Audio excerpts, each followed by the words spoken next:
j'ai l'impression qu'il y a acharnement, comme vous l'avez dit, mais quelque part, on doit se rendre compte que les révélations ont été fracassantes.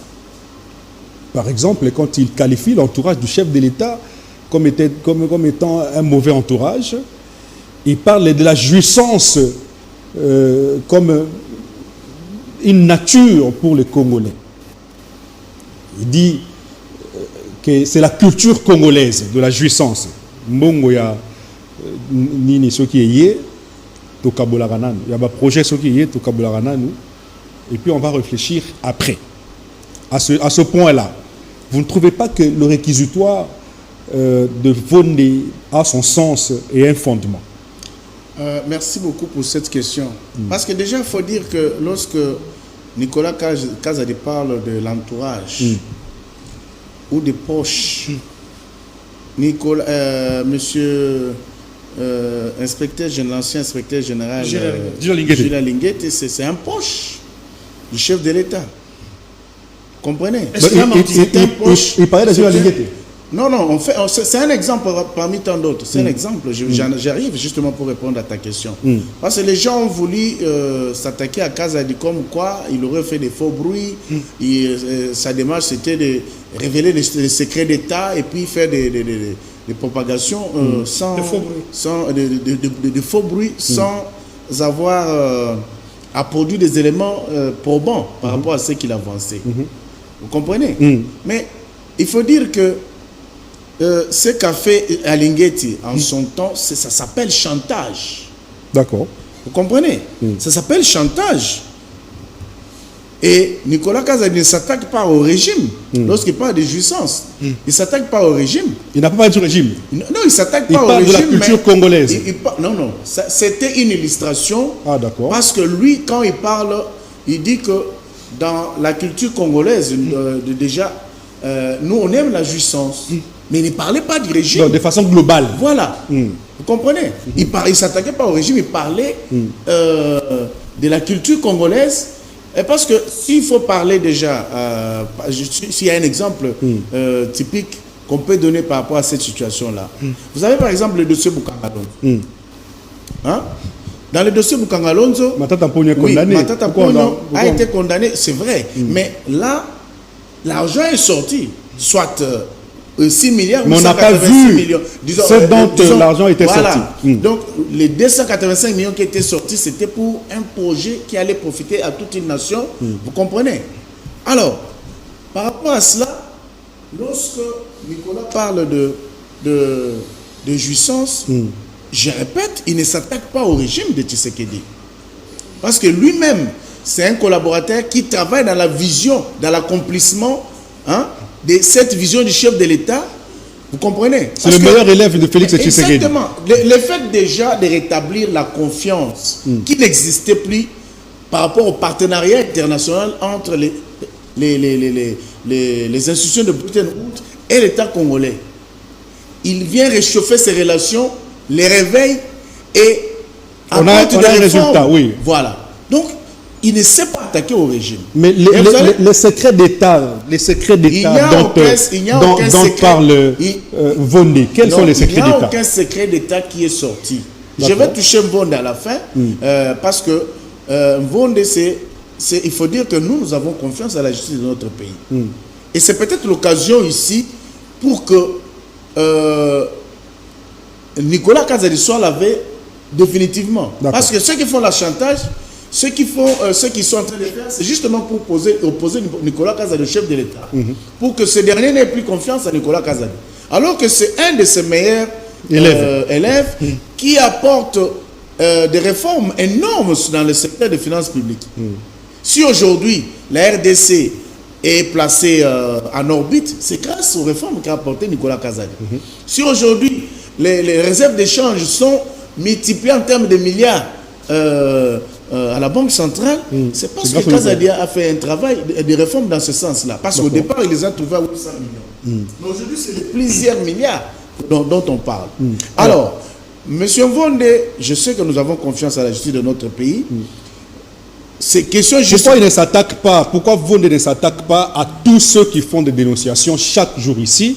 Je citerai à cette époque-là, je me rappelle, parce que, bon, en tant qu'élu national, Nicolas Kazadi peut tenir une opinion politique comme député national.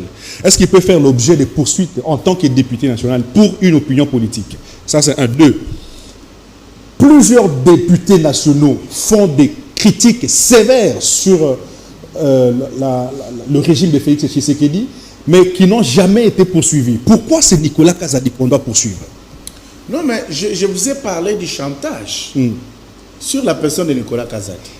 Et je voudrais parler de la démarche de ceux qui voudraient voir Nicolas Kazadi être séparé du chef de l'État. Mais être opposé au chef de l'État. Il est en dehors des institutions. Pourquoi il fait toujours peur? Mais il fait peur parce que vous comprenez qu'on dit, il y a un adage en latin qui dit « mors sur toi ou ta mère ». C'est-à-dire, ta mort c'est ma vie. Il y a des gens qui, pour survivre, doivent tuer les autres. Donc on veut le tuer. Il faut, non, pas tuer physiquement. Oui, politiquement. C'est-à-dire politiquement, où il faut monter des choses. Pour gagner quoi? Faire porter à quelqu'un les chapeaux sur des choses qu'il n'a pas fait. Pour gagner quoi? Comme c'est le cas. Parce que Nicolas parlait de la culture congolaise qui est caractérisée peut-être de la jouissance. Mais il ne parlait pas du régime de Tshisekedi. Vous comprenez? Alors, pour ce faire, lorsque il est invité par le procureur général, vous comprenez? Il est invité par le procureur général. Mais il faut qu'on nous dise ici quelle est l'infraction qu'a commis Nicolas Kazadi. Parce que dans cette émission-là, Nicolas Kazadi donnait un point de vue comme toute autre personne. Vous comprenez? C'est-à-dire que en tant que député national, conformément à l'article 107 de la Constitution, il a le droit de donner des opinions comme toute autre personne et il peut être poursuivi pour ces opinions-là en tant que député national et représentant du peuple congolais. D'accord. Comprenez? D'accord. Peut-être qu'au regard de son analyse, ça pourrait pouvoir provenir peut-être de sa base ou des gens qui se retrouvent en lui. Donc, il a été élu, il a une base. Vous comprenez?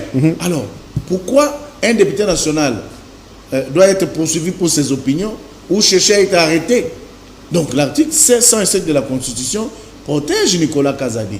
Mais ici, on ne voit nulle part où Nicolas aurait commis une infraction parce qu'il a dit que les gens doivent faire un effort pour apporter des solutions. Il vous souviendra que hier, par exemple, s'il faut rester encore M. Alinguetti, parce que c'est de lui peut-être qu'il peut s'agir au regard de la situation, en son temps, tout le monde a salué le travail qu'il faisait. On a dit que c'était un saint homme qui faisait bien son travail. Mais la fin de son... Avant qu'il n'aille en retraite ici, il a été cité dans le dossier de détournement. Vous comprenez? Ça veut dire que celui qu'on croyait être saint, Gilles Alinguetti, celui qu'on croyait être saint, ne l'est pas. Vous comprenez? Et il est même cité dans le dossier. Il semblerait qu'il serait cité dans le dossier Moutamba ici Alinguetti. Oui, il semble dans le dossier Moutamba. Voilà. Moi, j'ai ouï dire que la société qui a reçu l'argent de Moutamba, les 29 millions, appartiendrait à Jules Alinguetti. Ça, je ne vais pas le confirmer. C'est ce que nous attendons. Mais ce qu'il faut retenir ici, que Nicolas Kazadi n'a pas touché ou indexé l'entourage du chef de l'État. Très bien. Il parle de la culture congolaise, et il parle de la jouissance, non pas du régime, mais de certaines personnes. Parce que s'il faut, je termine par là, il vous souviendra que lorsqu'on parle des structures à la présidence qui ont été créées, comprenez, à la veille de l'intervention de son point de la sortie médiatique de Nicolas Kazadi. Sa sortie médiatique, le chef de l'État en Conseil des ministres a parlé de la suppression de ces structures. D'accord. Alors, ce que Kazadi, Nicolas dénonce ici, ce n'est pas les structures en soi, parce que les structures ont été créées pour performer et aider. Voilà. Il dénonce ceux qui ont le pouvoir d'administrer, de gérer ces structures qui font autre chose que ce qu'on entend d'eux. Parce qu'ils ne savent pas donner du répondance là. Et c'est cela que Nicolas dénonce. Alors on va aller les poursuivre pour ça. Parce que si déjà le chef de l'État vous donne l'avantage de servir ou de gérer un service public de l'État, vous devez donner du répondant parce que vous devez être en mesure de performer pour que cette structure accompagne les chefs d'État dans la matérialisation de sa vision. Mais si vous n'êtes pas en mesure de le faire et que vous faites autre chose que ce qu'on attend de vous, ne doit-on pas dénoncer? Merci beaucoup. Alors, docteur Kakonda, moi je voudrais dénicher les secrets d'État révélés ici par Nicolas Kazadi. On a parlé des faux bruits. Maître Elie Beni, qui est avocat, pratiquant, nous dit qu'il n'y a pas de faux bruits dans tout ce que Nicolas